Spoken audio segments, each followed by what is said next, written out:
पहली आयत से 12वीं आयत तक खुदावंद के बेमिसाल लासानी कुदरत वाले कलाम में से पढ़ने की जसारत करूंगा। जब यसु हेरोदिस बादशाह के जमाना में यहूदिया के बैतलहम में पैदा हुआ, तो देखो कई मजूसी पूरब से यरूशलेम में ये कहते हुए आए कि यहूदियों का बादशाह जो पैदा हुआ है वो कहाँ है, क्योंकि पूरब में उसका सितारा देखकर हम उससे सिजदा करने आए हैं। ये सुनकर हेरोदिस बादशाह और उसके साथ यरूशलेम के सब लोग घबरा गए और उसने कौम के सब सरदार काहनू और फकीहों को जमा करके उनसे पूछा कि मसीह की पैदाइश कहाँ होनी चाहिए। उन्होंने उससे कहा यहूदिया के बैतलहम में, क्योंकि नबी की मार्फत यूं लिखा गया है कि ऐ बैतलहम यहूदिया के इलाके, तू यहूदा के हाकिमों में हरगिज सबसे छोटा नहीं, क्योंकि तुझ में से एक सरदार निकलेगा जो मेरी उम्मत इस्राएल की गलाबानी करेगा। इस पर हेरोदिस ने मजूसियों को चुपके से बुलाकर उनसे तहकीक की कि वो सितारा किस वक्त दिखाई दिया था, और ये कि उन्हें बैतलहम में भेजा के जाकर उस बच्चे की बाबत ठीक ठीक दरियाफ्त करो, और जब वो मिले तो मुझे खबर दो, ताकि मैं भी आकर उसे सिजदा करूं। वो बादशाह की बात सुनकर रवाना हुए, और देखो जो सितारा उन्होंने पूरब में देखा था वो उनके आगे आगे चला, यहां तक कि उस जगह के ऊपर जाकर ठहर गया जहां वो बच्चा था। वो सितारे को देखकर नहायत खुश हुए और उस घर में पहुंचकर बच्चे को उसकी मां मरियम के पास देखा और उसके आगे गिरकर सिजदा किया और अपने डब्बे खोलकर सोना और लुभान और मोर उसको नसर किया, और हेरोदिस के पास फिर ना जाने की हदायत ख्वाब में पाकर दूसरी राह से अपने मुल्क को रवाना हुए। खुदावंद के कलाम के पढ़े सुने और कबूल किए जाने पर खुदावंद की कसरत के साथ बरकत हो। इस सब कहें आमीन, आमीन। आज का जो मज़मून है वो है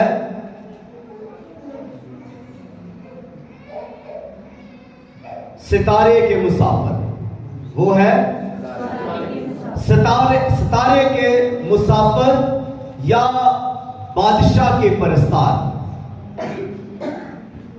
सितारे के मुसाफिर या बादशाह के परस्तार। तो ये कौन हो सकते हैं?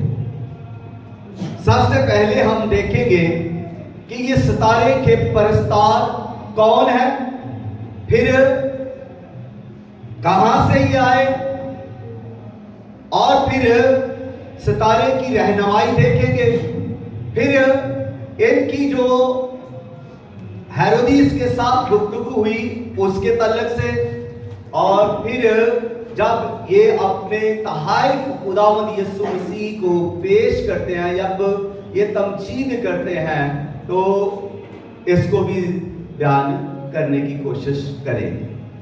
तो इन पॉइंट्स को लेकर हम आगे चलते हैं। सितारे के मुसाफिर या बादशाह के परस्तार, ये लोग कौन है? सवाल से हम आगे बढ़ते हैं। तो जब खुदावंद यीशु मसीह की पैदाइश इस जमीन पर एक बच्चा की सूरत में होती है जब खुदा इंसान बन जाता है, जब नूरानी खुदा जिसको कोई देख नहीं सकता था, वो खुदा जिसकी तजल्ली को कोई बर्दाश्त नहीं कर सकता था, वो जो नूरू का बाप है, वो जो कलमा हक और कलमा खुदा है, वो जब इंसान के बदन में कलाम मुजस्सम के तौर पर जमीन पर मुकद्दसा मरियम के बतने अथर से जब पैदा हो चुका, तो उसके लिए जब पहले से फरिश्ता ने कहा था कि उसका नाम यीशु रखना, तो इस जब बच्चे की पैदाइश होती है तो सबसे पहले जो आसमान से तहरीक मिलती है, खुदावन का फरिश्ता चिरवाहों के पास आता है और उसके बाद और फरिश्ते आकर गीत गाते हैं, और गीत वो इस तरह गाते हैं कि आलमे बाला पर खुदावन की तमजीद हो। तो वो गीत गाते हुए फिर आसमान पर गीत गाने के बाद चले जाते हैं, और मजूस जो चरवाहे थे उनको जो पैगाम दिया गया था बैतलहम में बच्चे के लिए कि वो बच्चा कपड़े में लिपटा हुआ और चरनी में पड़ा हुआ तुम्हें मिलेगा, तो वो भी वहां से मूव होते हैं। इस पैगाम के बाद वो वहां पर मैदान में चरवाहे नहीं रहे, बल्कि वहां से वो मूव हुए। उनके अंदर एक जोश पैदा हुआ, एक जज्बा पैदा हुआ कि हम उस जगह तक जाएं और उस बच्चे को देखें। तो वहां से वो चलना शुरू हुए।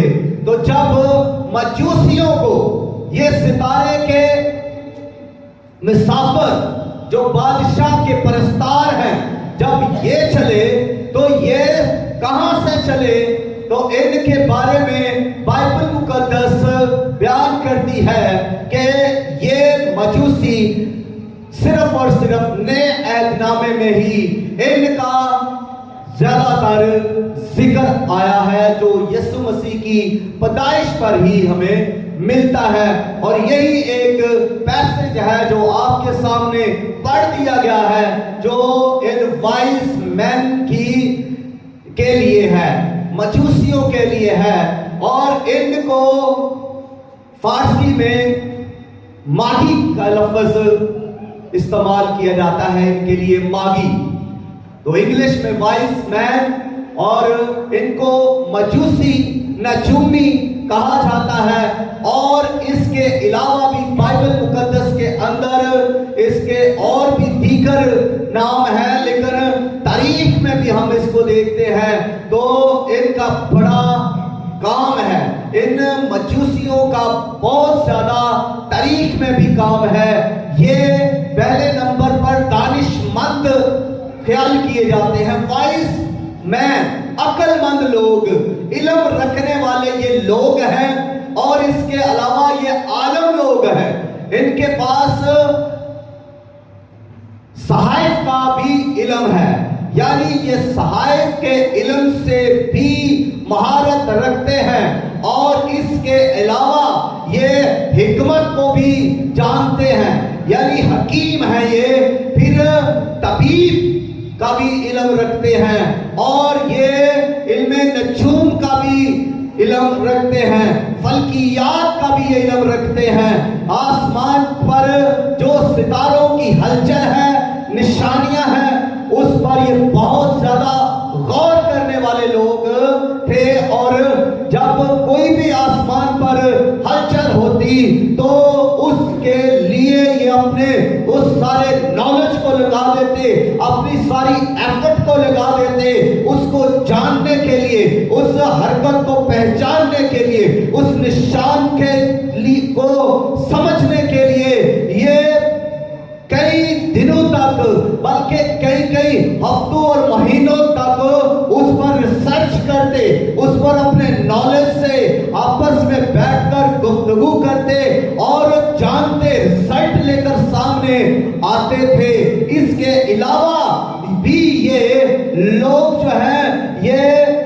सिर्फ मजहबी तौर पर इल्म रखते थे, बल्कि ये ऐसे दानिश्वर लोग थे जो बादशाहों के दरबारों में मुशीर उनके होते, ये बादशाहों के मुअल्लम होते, उनको एडवाइस देते, ये बादशाहों को मुशावरत देते, यहाँ तक के बादशाहों को ये तालीम भी देते थे। यूं कहें कि ये वाइस मैन, ये मजूसी बादशाहों को तालीम देने वाले, ना सिर्फ तालीम देने वाले ये थे, बल्कि बादशाह बनाने वाले भी ये लोग थे।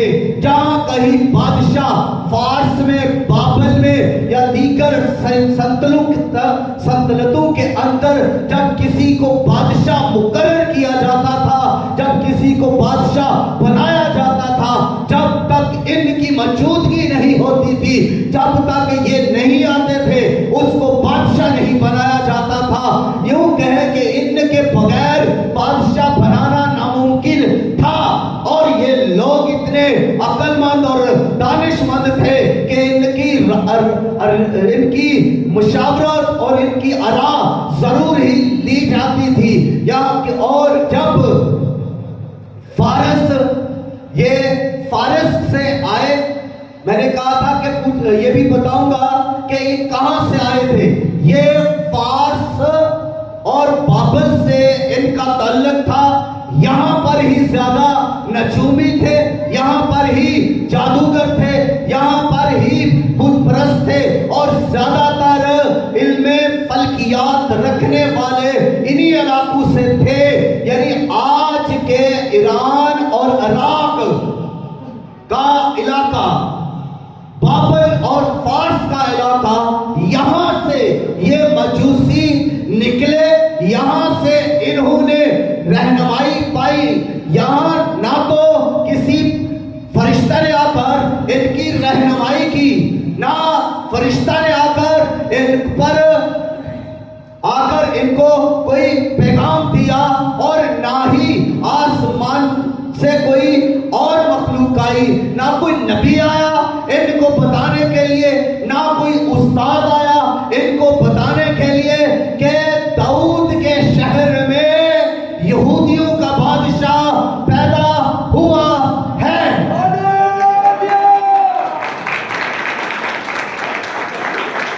जी, ये खबर इनको किसी ने भी नहीं दी, ना किसी नबी ने ये खबर इन तक पहुंचाई है, ना किसी मुअल्लिम ने, ना रसूल ने, ना फरिश्ते ने ये खबर इन तक पहुंचाई, ना किसी काहन ने ये खबर इनको दी। तो जब इनको खबर दी जाती है तो खबर किस तरह से दी जाती है? अब यीशु मसीह जब चल रहे हैं, जब वो राह के किनारे हैं, तो खेतों की मिसालें दे रहे हैं। जैसे लोग वैसी खुदावंद मिसालें देते थे। जब खुदावंद महल जो है वो हैकल में है, तो वहां हैकल की तालीम दे रहे हैं। और इसी तरह खुदा भी ऐसा ही करता है। खुदा भी अपने लोगों को समझाने के लिए उनकी लियाकत के मुताबिक, उनके नॉलेज के मुताबिक, उनके स्टैंडर्ड के मुताबिक उनसे बात करता है। अगर ये सितारा जो पूरब में, मशरक में नमूदार हुआ, अगर ये सितारा चरवाहों पर जाहिर होता तो उनको कुछ समझ ना आती। ये जो आसमान पर सितारा जाहिर हुआ, चमका, ये जो नराला सितारा था, ये जो जलाली सितारा था, ये जो अजब सितारा था, जो एक भेद दे रहा था, जो एक निशान दे रहा था, ये जो सितारा आसमान पर चमक दमक रहा था, इसको चरवाहे मुकम्मल तौर पर नहीं समझ सकते थे। इसलिए चरवाहों को सितारे ने, चरवाहों की रहनुमाई सितारों ने नहीं की, बल्कि फरिश्ता ने की। और जब ये वाइस मैन को खुदा सितारा के जरिया से रहनुमाई दे रहा है, निशान दे रहा है, तो खुदा जानता था कि ये माहिरे फल्कियात हैं, ये इनमें नजूम रखते हैं, इनको पता है कि ये जो सितारा कम चमक रहा है इसका क्या मतलब है, ये जो सितारा तेज रोशनी वाला है इसका क्या मतलब है, ये जो सितारा चल रहा है इसका क्या मतलब है, ये जो सितारा हरकत में और गर्दश में है, ये जो सितारा टूट गया है इसका क्या मतलब है। वो इसकी सारी हरकतों सकनात को समझ सकते थे क्योंकि वो वाइस मैन थे, उनके पास हिकमत नॉलेज था, सितारों का इल्म, आसमान का इल्म उनके पास था। सितारों का इल्म रखने वाले ये लोग, मजूसी लोग ही जान सकते थे कि ये किसकी खुशखबरी दे रहा है। तो ऐसे सितारे तो उन्होंने बहुत ज्यादा स्टडी किए थे, आसमान पर तो लाखों करोड़ों सितारे हैं, और जब ये माहिर फल्कियात इसकी स्टडी करते हैं तो कई किताबें पढ़ते हैं, इसीलिए तो जाकर ये नॉलेज रखते हैं, तो ये देखते हैं आसमान के सितारों को, ये कहकशां का भी नॉलेज रखते हैं कि क्यों ये सितारों का झुरमट है, कलेक्शन ऑफ स्टार, क्या इसका क्या मतलब है, और कुतुबी तारा जो है उसका क्या मतलब है, ये सब कुछ इनके पास नॉलेज है।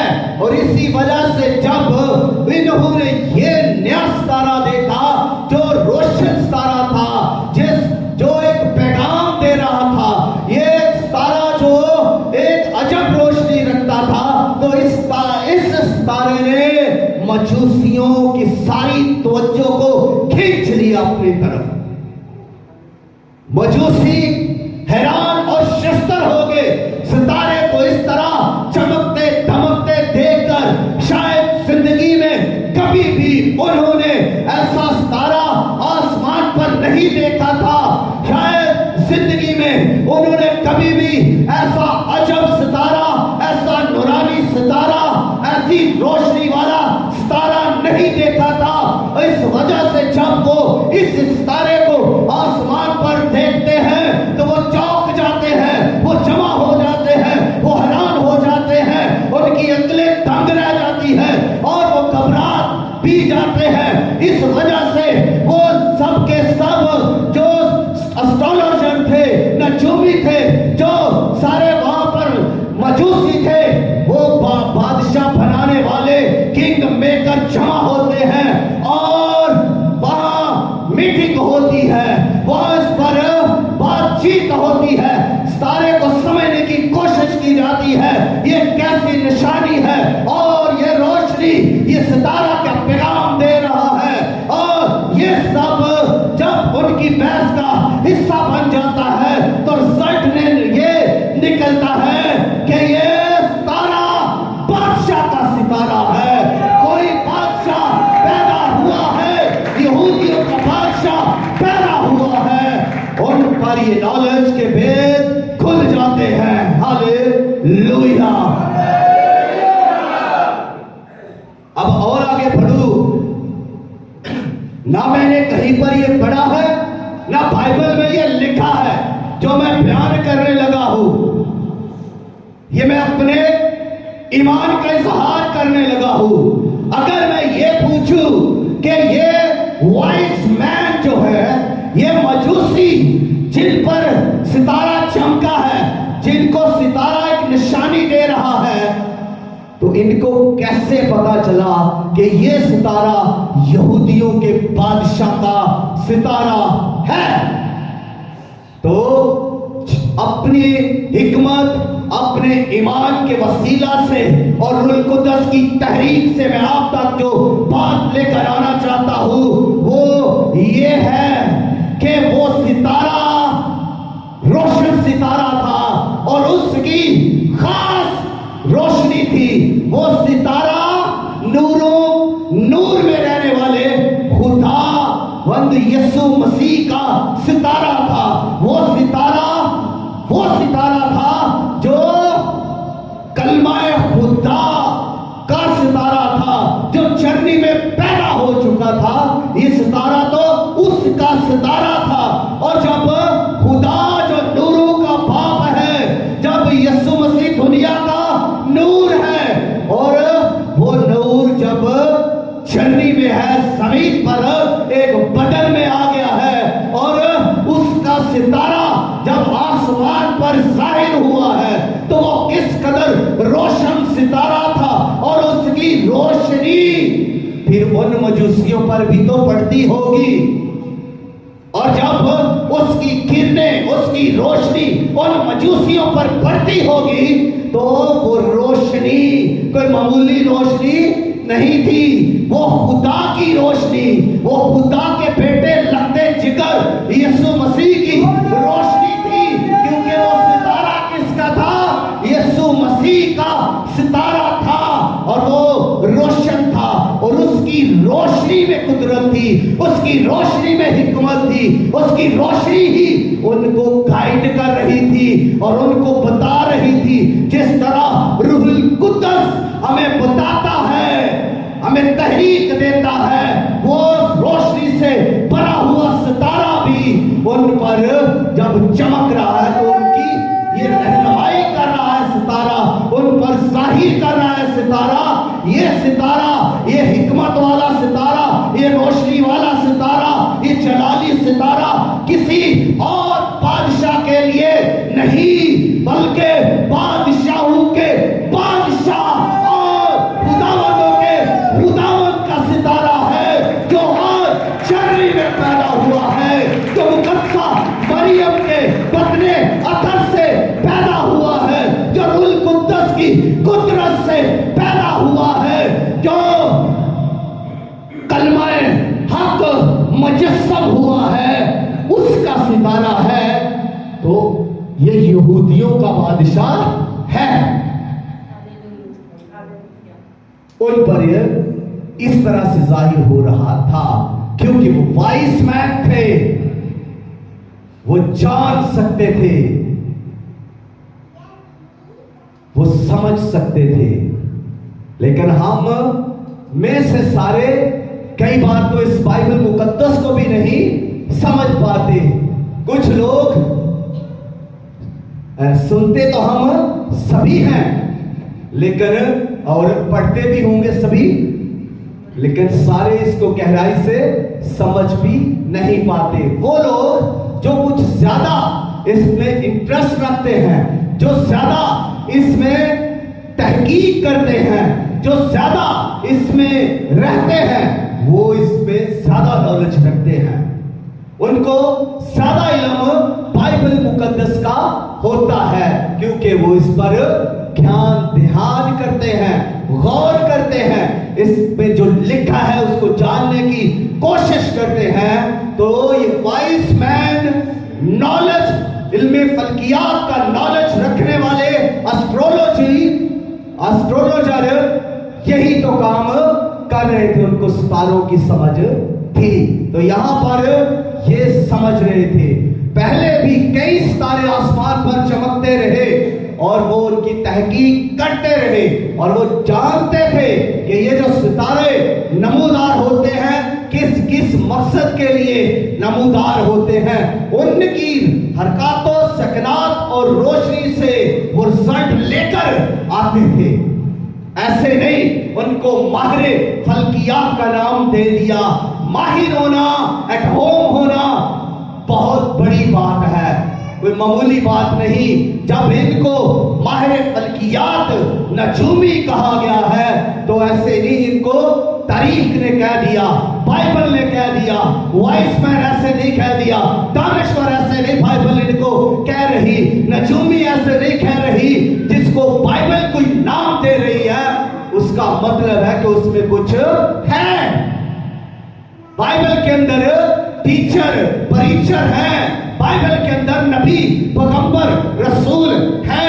तो बाइबल ऐसे ही नहीं उनको कुछ ये नाम दे रही, उनके अंदर कुछ है, इसलिए बाइबल भी उनको ये नाम दे रही है, अलकाब दे रही है, खिताब दे रही है, जिसमें कुछ होता है। अब कलीसिया, चर्च को ऐसे नहीं कलीसिया का नाम दे दिया गया, कलीसिया में कुछ है। Are you present? कलीसिया में कुछ है, इसलिए कलीसिया को नाम दिया गया कलीसिया। खुदावन का बदन, खुदावन की भेड़ें, ऐसे नहीं कह दिया गया। कुछ है, कुछ कमाल है आप में, कुछ खूबियां हैं आप में, कुछ नॉलेज आप में है, इसलिए आपको खुदावन की कलीसिया कहा गया है। यह मामूली नाम आपको नहीं दिया गया।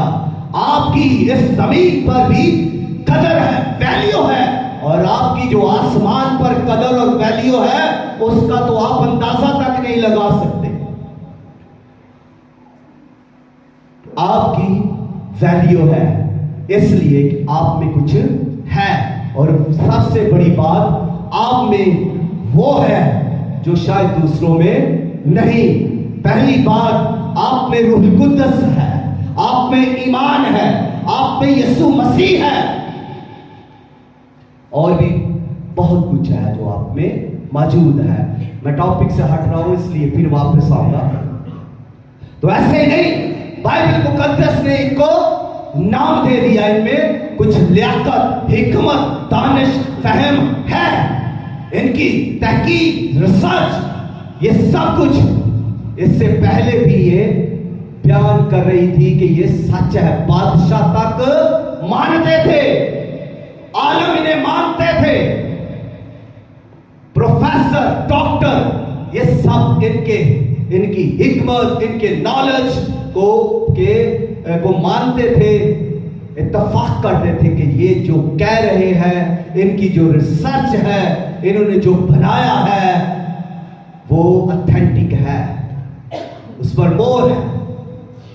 तो जब इनको ये पता चल गया कि यहूदियों का बादशाह पैदा हुआ है, अब ये मजूसी जिनके बारे में अक्सर सवाल किया जाता है कि ये कितने मजूसी थे। हाँ जी, तो लिखा है वहां से कितने मजूसी चले जी, कोई हाथ खड़ा करके बताए। कई मजूसी, गॉड ब्लेस यू, कई मजूसी वहां से चले। अब इन्होंने वहां पर एक मीटिंग की, और जब मीटिंग की तो फौरन ये सारे एस्ट्रोलॉजर, वहां के सारे नजूमी वहां से निकल पड़े। और मैं आपको ये भी बताना चाहता हूं कि मजूसी 3 लोग वहां से नहीं चले थे, क्योंकि इतना लंबा सफर, ईरान इराक से यरूशलेम का सफर हजारों मील है, हजारों मील है, और 500 मील सफर कर उस वक्त जब किया जाता था तो तकरीबन 60 दिन लगते थे। 400 या 500 मील सफर जब उस जमाने में किया जाता था तो 50 से 60 दिन लगते थे।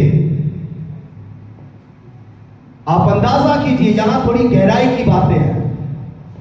तो ये लोग इतने लंबे सफर में, पहली बात है कि 3 लोगों का ग्रुप जा ही नहीं सकता, वहां से वो 3 चल ही नहीं सकते, इसलिए ये दलील फेल है, इस पर कोई भी इत्तेफाक नहीं कर रहा।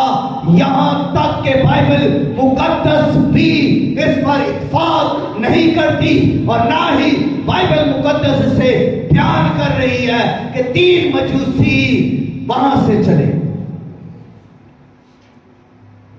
और दूसरी बात, कम से कम ये 12 लोग हो सकते हैं, कम से कम ये 12 लोग या इससे ज्यादा एक काफिला की सूरत में ये हो सकते हैं। अब इतनी बड़ी खबर को लेकर जब वो जल रहे हैं तो कौन नहीं जाना चाहेगा। अभी हमें एक मौका मिले, एक जबरदस्त हमें ऑफर आए और हमारे लिए उसमें हो भी दिलचस्पी और हम उसमें बड़ी गहरी दिलचस्पी रखते हो, तो फिर मेरे ख्याल में तो कोई पीछे नहीं रहेगा। अगर हमें अमेरिका जाने का मौका मिले तो सभी कहेंगे कि जी चलते हैं, सारा चर्च जाएगा, बड़ों से लेकर छोटों तक सभी के सभी इंटरेस्ट रखेंगे जाने में। तो यहां पर ये जो मजूसी थे, तो ये 3 लोग एग्री नहीं हुए थे। ये कम से कम की बात करने लगा हूं, 12 लोग तो होंगे। काफले की सूरत में ये वहां से निकले और इतना लंबा सफर तय किया इन्होंने, हजारों मील सफर ये तय करके यरूशलेम में पहुंचे।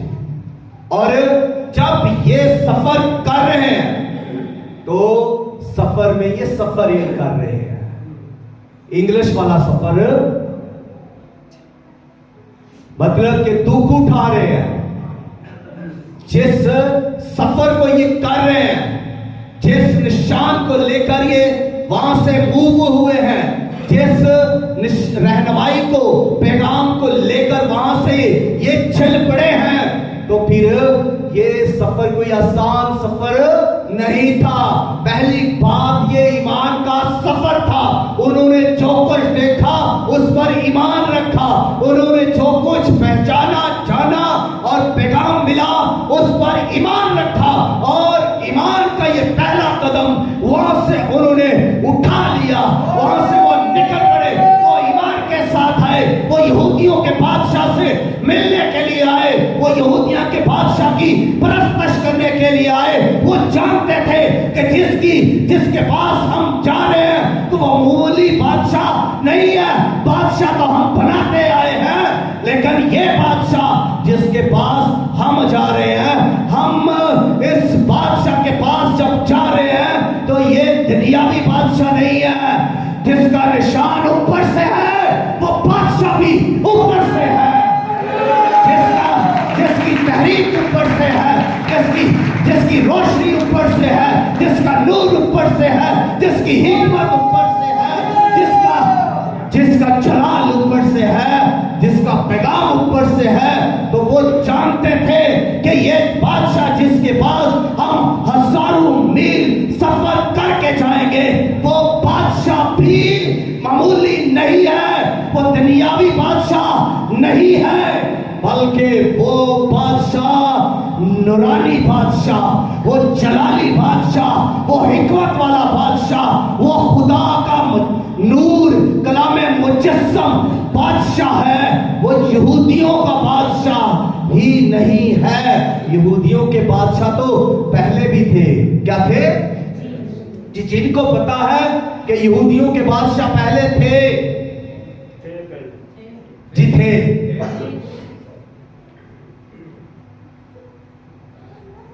थे यहूदियों के बादशाह कितने थे? कोई बता सकता है? यीशु मसीह से पहले यहूदियों के बादशाह कितने थे?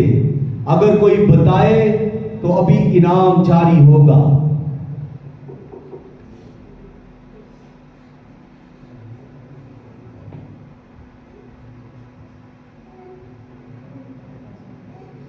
यहूदियों के बादशाह पहले भी थे, लेकिन इतनी इंटरेस्ट नहीं थी, उनमें इंटरेस्ट थी। पहला बादशाह साउल, दूसरा बादशाह दाऊद, तीसरा बादशाह सुलेमान, और सुलेमान की शोहरत, दानिश, हिकमत की बातें सुनने के लिए दुनिया जहान के लोग आते थे, तहाइफ के साथ आते थे उसकी हिकमत को सुनने के लिए। सोने के साथ आते थे, चांदी के साथ आते थे, दौलत के साथ आते थे। वो तो जमीनी बादशाह था, वो तो यहूदियों का भी बादशाह था, लेकिन इंसान था, यहूदियों का बादशाह था। और हिकमत उसमें भी इलाही थी, खुदा ने उसे हिकमत दानिश दी, तो पूरी दुनिया के लोग आ रहे हैं। तो जब ये जो बादशाहों का बादशाह, आसमानी कुदरत रखने वाला, खुदा का जलाल रखने वाला, खुदा का पर्दू, खुदा की जात का नक्श जब जर्नी में है, तो ये जो यहूदियों का बादशाह है, इसको देखने के वो कितने ज्यादा मुश्ताक होंगे। उन्होंने, मैं यहां से आपको ये बताना चाहता हूं कि उन्होंने वहां ही फैसला किया था। वाइज मैन, मजूसी लोगों ने वहां पर ये फैसला किया था कि ये कोई मामूली बादशाह नहीं, ये कोई किसी एक मुल्क का बादशाह नहीं, खित्ते का बादशाह नहीं, ये बादशाहों का बादशाह, यहूदियों का बादशाह है, और ये जलाल का बादशाह है। ये बादशाह प्रस्तश के लिए है। वो जान चुके थे, इसलिए वो उसकी प्रस्तश करने के लिए आए। अब सुलेमान के पास जब लोग आते थे तो खाली हाथ नहीं आते थे, तहाइफ के साथ आते थे। तो जब ये यहूदियों का बादशाह पैदा हुआ है, तो मजूसी कैसे खाली हाथ आ सकते थे?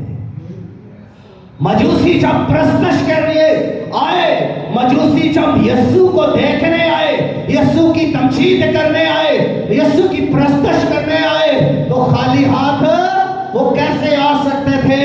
उनके पास तहाइफ थे, और वो तहाइफ जो थे वो यीशु मसीह की जिंदगी, शख्सियत के बारे में कुछ ना कुछ बयान कर रहे थे। वो ऐसे तहाइफ थे, उनमें भी हिकमत और दानिश थी। अगर मजूसियों में हिकमत और दानिश और खुदा की रहनुमाई थी, तो उनके तहाइफ में भी वैसे ही खुदा की रहनुमाई थी। यीशु मसीह के बारे में जब वो तहाइफ के साथ वहां पर पहुंचे, तो जब वो लोग मुश्किलों से, तकलीफों सहने के बाद, इतना लंबा सफर, कई मुखालफत करते होंगे, कई उन्हें वहां से गुजरने ना देते हो, कई प्रॉब्लम उनके सामने थी, और वो हर प्रॉब्लम पर फतह पाते हुए यरूशलेम में पहुंचे। अब वो जो बादशाहों के मशीर थे, सलाहकार थे, तो वो गए किनके पास?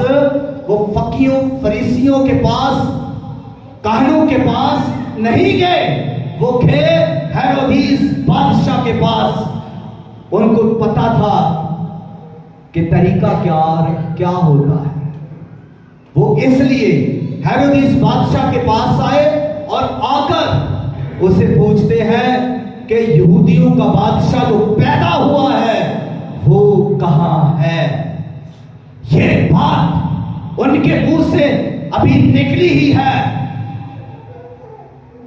हेरोदिस के कानों में गई।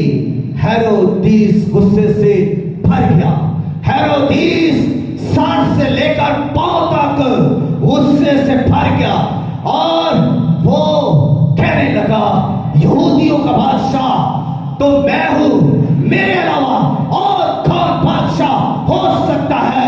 कौन का बादशाह? कौन बादशाह? यहूदियों का बादशाह, जबकि मैं यहां पर बादशाह हूं और मेरे हुक्म के बगैर यहां कुछ नहीं हो रहा। तो फिर ये किस बादशाह का जिक्र कर रहे हैं? बादशाह तो मैं हूं। ये कैसी बात आकर कह रहे हैं? ये किस अंदाज से मुझसे पूछ रहे हैं? किसके बारे में? कि यहूदियों का बादशाह कहां है? गुस्से से भर गया, लाल पीला हो गया। और ना सिर्फ हेरोदिस बल्कि लिखा है कि वहां पर और भी बहुत सारे यरूशलेम में लोग थे। बहुत सारे लोग ये सुनकर घबरा घबरा गए। इधर हेरोदिस ना सिर्फ गुस्से से भर गया, घबरा भी गया, उसे अपनी संतलत का पड़ गया, उसे अपनी बादशाह अपने ओहदे का पड़ गया कि अगर दूसरा बादशाह आ गया तो मेरा तो कुछ नहीं रहेगा, ना मेरी बादशाही ना मेरी संतलत।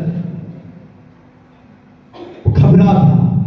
उधर लोग घबराए हुए हैं तो फिर चालाकी की गई और कहा कि पहले दरियाफ्त किया जाए कि ये यहूदियों का बादशाह जो पैदा हुआ है कहां पैदा हुआ है।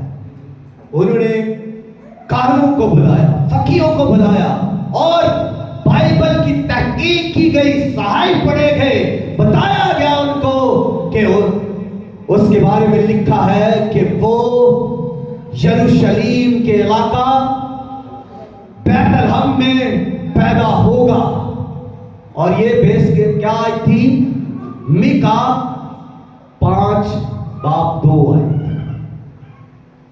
इसको, और मत्ती की अंजील में 2 उसकी 6 आयत है।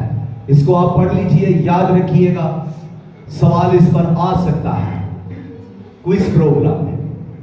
तो यहां पर जब उन्होंने ये कहा कि उसकी पैदाइश बैतलहम में होनी चाहिए थी, बाइबल कह रही है, सहायफ कह रहे हैं, अल्हाम कह रहा है, तो फिर उन्होंने उन मजूसियों को वहां पर भेजा, एक चाल के साथ, एक समझौते के साथ, एक कमिटमेंट के साथ वहां से उनको रवाना किया कि जब तुम उस बच्चा को, उस बादशाह को पालो, तलाश कर लो, तो फिर हमें भी बताना आकर, ताकि मैं भी और मेरे लोग भी आकर उसे सजदा करें। लेकिन जब वो वहां से निकले तो अब रहनुमाई कौन करता? ना तो हेरोदिस ने अपना कोई सिपाही उनके साथ भेजा, ना किसी आलम को, ना किसी फिक्का को, ना किसी काहिन को उनके साथ भेजा। वो मजूसी वहां से खुद रवाना हुए और उस मुल्क में जहां पर बच्चा पैदा हुआ है, अब उनकी रहनुमाई फिर से कौन करने लगा? सितारा। आसमान पर फिर से वही सितारा उन्हें दिखाई दिया और लिखा है, बाइबल बयान करती है कि वो सितारा जो आसमान पर फिर से नमूदार हुआ, वो उनके आगे आगे चलने लगा, उनकी रहनुमाई करने लगा। और वो सितारा चल रहा है, यहां मजूसी चल रहे हैं, ऊपर सितारा चल रहा है, नीचे मजूसी चल रहे हैं, और ऊपर सितारा जाकर उस जगह पर ठहर गया जहां यीशु मसीह मौजूद है। सितारा वहां पर खड़ा हो गया और नीचे मजूसी भी जाकर उस घर के सामने जाकर ठहर गए जहां पर यीशु मसीह मौजूद है। हालेलुया। अब यहां पर एक बात थोड़ी सी बयान करके आगे चलूंगा। लोग कई बार इस गलतफहमी में रहते हैं जी, जिस तरह चरवाहे जब आए तो यीशु मसीह चरनी में था, चरवाहे जब आए तो यीशु मसीह चरनी में था, सराय में जो चरनी थी वहां पर यीशु मसीह था, और उनको ये निशान दिया था फरिश्ता ने कि तुम एक बच्चा को चरनी में पड़ा हुआ और कपड़े में लिपटा हुआ पाओगे। तो ये निशान, दोहरा निशान उनके लिए था। और जब वो वहां चले तो वो फौरन वहां पर आए, क्योंकि वो करीब थे, और आकर पहुंचे और आकर वैसे ही देखा चरनी वहां पर मौजूद थी, बच्चा वहां पर कपड़े में लिपटा हुआ मौजूद था। और अब जब मजूसी आए हैं तो मजूसी चरनी में पड़े हुए यीशु को नहीं देख रहे। जब मजूसी आए हैं तो यीशु मसीह चरनी में नहीं पड़े हुए, यीशु मसीह बैतलहम में मौजूद हैं, लेकिन चरनी में नहीं हैं। इस बात को ध्यान से याद रखना। कई बार लोग इसे एक कर देते हैं कि जब मजूसी आए तब भी यीशु मसीह चरनी में ही पड़े हुए थे। जो चरवाहे थे वो करीब से आए, जो पास वाला मैदान था वहां से चलकर आए। ज्यादा से ज्यादा कितना सफर होगा? मील, आधा मील, उसी इलाके में। ठीक है, बहुत ज्यादा करीब। तो वो फौरन वहां पर आ गए। लेकिन ये मजूसी जब इनको सितारा ने खबर दी तो ये कहां से चले? ये फारस बाबल से चले, जो आज का ईरान और इराक है। यहां से ये हजारों मील सफर करके यरूशलेम में फिर बैतलहम में पहुंचे। तो कितना अरसा लग गया होगा? मैंने ये बयान किया था कि कम से कम 60 दिन लगते थे एक मतलब 500 मील सफर करने में उस वक्त। तो जब ये वहां पर पहुंचे तो कितना वक्त हो चुका था? इस से हम ये अंदाजा भी कर सकते हैं, श्योरिटी नहीं, लेकिन इसमें हम अंदाजा कर सकते हैं कि उस वक्त हो सकता है कि 1 साल गुजर गया हो, 1.5 साल गुजर गया हो, या 2 साल भी हो सकते हैं। क्यों? इसकी एविडेंसी मौजूद है बाइबल मुकद्दस में कि हेरोदीस ने फिर क्या किया था? हेरोदीस ने 2 साल और उससे कम के बच्चों को मरवा दिया, कत्ल करवा दिया था। ये हमारे पास एक मजबूत दलाइल है। इस बेस से हम 2 साल से ऊपर नहीं जा सकते। ये मजूसी कम से कम अरसा में ये यहां जब पहुंचे तो ये 1.5 साल या 2 साल के अंदर अंदर पहुंचे। उस वक्त यीशु मसीह नौमौलूद बच्चा नहीं, बल्कि उस वक्त यीशु मसीह बच्चा थे, चरनी में नहीं थे, घर में थे, मुकद्दसा मरियम के साथ थे। और इन्होंने जब बच्चे को और मुकद्दसा मरियम को देखा तो ये तीनों मजूसी जो वहां पर पहुंचे, कहा जाता है 3, लेकिन तहाइफ की वजह से हम 3 कहते हैं। इन मजूसियों की गिनती की वजह से हम इनको 3 नहीं कहते। इनके तो जो तहाइफ है, गिफ्ट है, उनकी वजह से हम इनको कहते हैं कि ये 3 मजूसी थे। क्योंकि क्या लेकर आए? 3 मजूसी, 3 इसलिए कि 3 तोहफे थे। तो इसलिए आम तालीम हम यही पाते हैं कि मजूसी कितने थे? 3। असल में तोहफे, गिफ्ट 3 थे। और जब वो वहां पर पहुंचते हैं तो वहां पर वो खुदावंद यीशु मसीह को देखकर नहाए खुश हुए। जिसके अंदर ईमान है, जिसके अंदर अकीदत है, जिसके अंदर वर्शिप है, जिसके अंदर प्रस्तिश है, वो तो खुदावंद को देखकर खुश होगा, बहुत खुश होगा, नहाए खुश होगा। ये नहाए खुश हुए, बहुत खुश हुए यीशु को देखकर, यहूदियों के बादशाह को देखकर, बादशाहों के बादशाह को देखकर, जलाल के बादशाह को देखकर, खुदावंदों के खुदावंद को देखकर बहुत खुश हुए। और या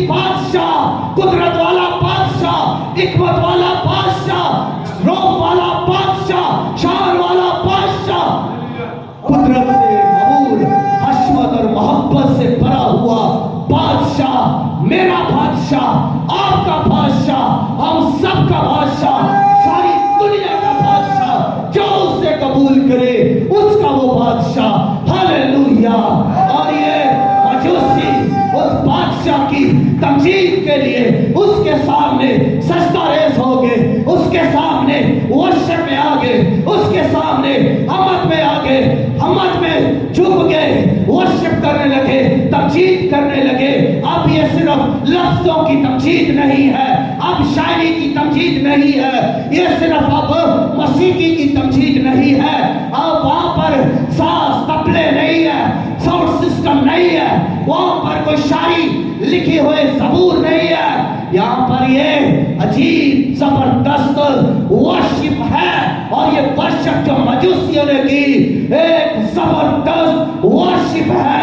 वो झुक गए, वो खुदावंद के हुजूर अकीदत के साथ, मोहब्बत के साथ, खुशी के साथ और ईमान के साथ सजदा रेज़ हो गए और इसके साथ अपने दिल खोलकर, अपने डिब्बे खोलकर, किसी दूसरे के डिब्बे खोलकर नहीं, बाइबल मुकद्दस बयान करती है कि उन्होंने अपने अपने डिब्बे खोलकर अपने अपने गिफ्ट को पेश किया, निकाला अपना तोहफा और दिया अपना गिफ्ट अपने डिब्बे में से निकाल कर। हम तो अक्सर ये सोच रहे हैं कि कोई दूसरे का डिब्बा खोलकर गिफ्ट निकाल कर किसी को दे, कोई मुझे बाइबल दे तो मैं आगे गिफ्ट दूं।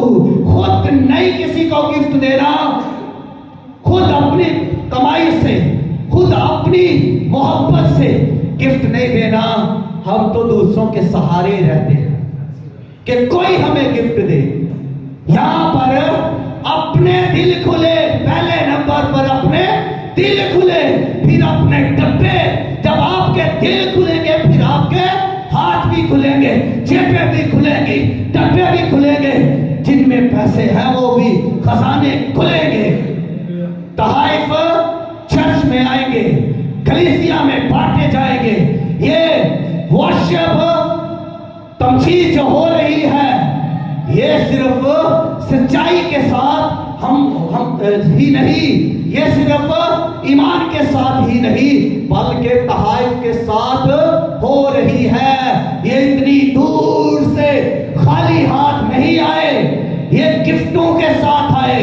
ये इल्मे इलाहियत का भी के माहिर भी थे, ये साहिब के मुतालिया के भी माहिर थे। इनको पता था कि जब भी बादशाहों के पास जाना है गिफ्ट लेकर जाना है, हैकल में जाना है गिफ्ट लेकर जाना है, कायनों के पास जाना है गिफ्ट लेकर जाना है। ये नॉलेज रखने वाले लोग थे, तो इसलिए जब ये वर्शिप कर रहे हैं तो गिफ्ट के साथ पूरी अकीदत तमजीद के साथ तमजीद कर रहे हैं। और यहां पर ये एक कामिल मेरे ख्याल में वर्शिप है यीशु मसीह की, और ये यहूदी नहीं कर रहे थे। ये बताना चाहता हूं, यहूदी अब्राहम की कौम, इस्राएल की कौम, याकूब के बेटे, उसकी औलाद ये वर्शिप नहीं कर रही थी। ये वर्शिप गैर कौम से आए हुए लोग कर रहे थे, और ऐसी वर्शिप तो शायद यहूदियों ने भी कभी ना की हो। जो वर्शिप ये मजूसी कर रहे हैं, ये गैर कौम से आए, ये बाबिल से आए, ये फारस से आए, और इनका मजहब भी और था। तो जब यहां पर यीशु मसीह के सामने ये वर्शिप कर रहे हैं, तो फिर इनकी वर्शिप का अंदाज बदल चुका है, इनका दिल बदल चुका है, इनके अंदर एक नया जज्बा, नया पैशन, नई वर्शिप है, और वो सच्चाई की वर्शिप है जिसको खुदा पसंद करता है, जिसके बारे में यीशु मसीह ने सामरी औरत से बाबा से बुलंद ये कह दिया था कि बाप ऐसे परस्तार ढूंढता है जो रूह और सच्चाई से उसकी वर्शिप करे। तो ये बादशाह की वर्शिप परस्तार जो परस्तश कर रहे हैं, ये ऐसे ही कर रहे थे, ईमान की रूह से, ईमान के साथ, खुदा की तहरीक के साथ और ईमानी जज्बे के साथ, अकीदत और मोहब्बत और खुशी के साथ, ये कोई मजबूरी में वर्शिप नहीं कर रहे थे।